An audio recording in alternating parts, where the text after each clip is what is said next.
My name is Adrian. I am 24 years old, and I come from a small city in the Philippines. Today, I can confidently speak English with people from all around the world. I work remotely for an international company, attend meetings in English every day, and even help other learners improve their speaking skills. But 7 months ago, my English was terrible. I could understand simple words, but whenever someone spoke too fast, my brain completely froze. I was afraid to speak because I thought people would laugh at my accent and grammar mistakes. And honestly, that fear almost destroyed my biggest dream. You see, my dream was to become a digital marketer for an international company. I loved creativity, social media, and online business.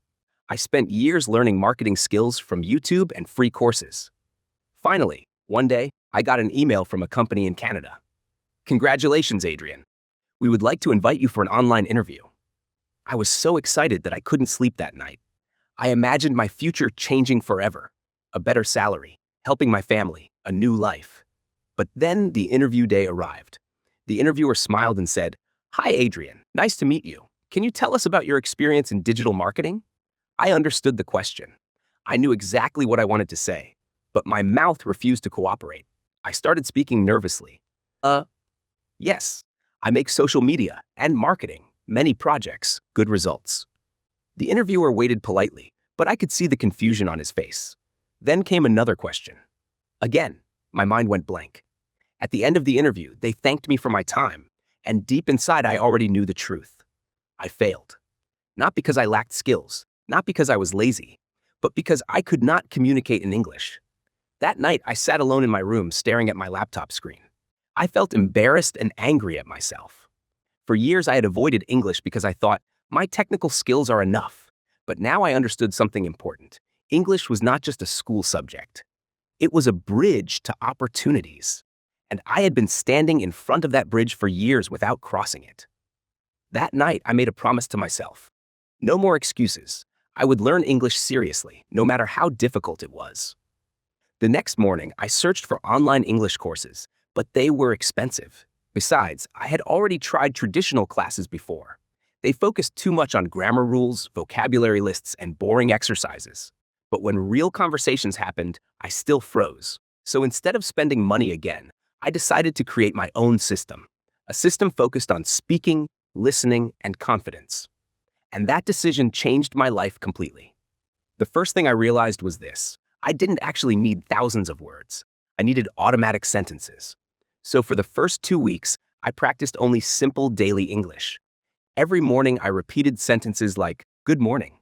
How was your day? I'm still learning English. Could you say that again? What do you mean?" I repeated them again and again until they felt natural. Then I started doing something strange. I talked to myself in English every day. While brushing my teeth, I said, "I am brushing my teeth. I'm getting ready for work."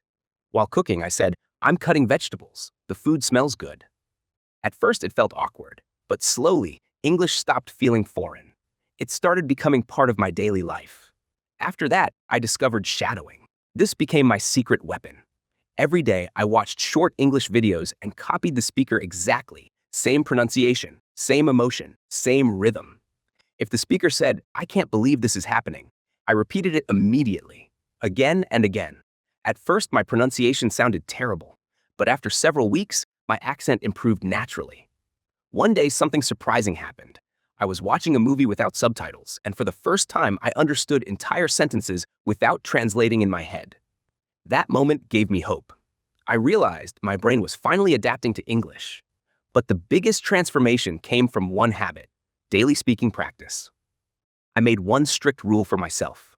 Every single day, I had to speak English for at least 1 hour. No excuses, even if I was tired, even if I felt embarrassed, even if I made mistakes. Sometimes I spoke to myself. Sometimes I joined online speaking groups. Sometimes I recorded my own voice and listened to it later. Listening to my recordings was painful at first. I noticed grammar mistakes, awkward pauses, and pronunciation problems. But instead of feeling discouraged, I treated every mistake like feedback. Little by little, I improved. Months passed. My confidence started growing. I could finally have simple conversations without panicking. Then I challenged myself even more. I joined online communities where people from different countries practiced English together. At first, I stayed silent during calls because I was nervous. But one day, the group leader asked me directly, Adrian, what's your opinion? My heart started beating fast, but this time, I didn't run away. I spoke.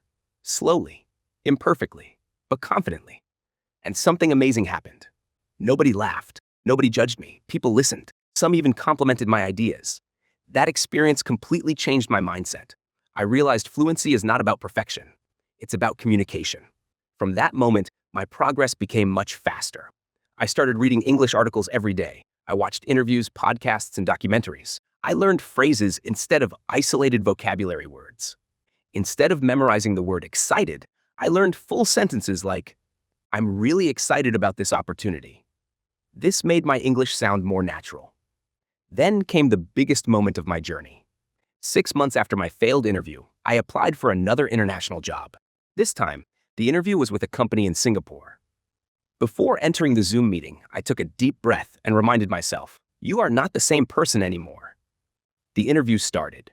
The recruiter asked questions quickly, but this time I understood them clearly. I answered confidently, not perfectly, but naturally. We talked for almost 40 minutes, and for the first time in my life, English felt effortless.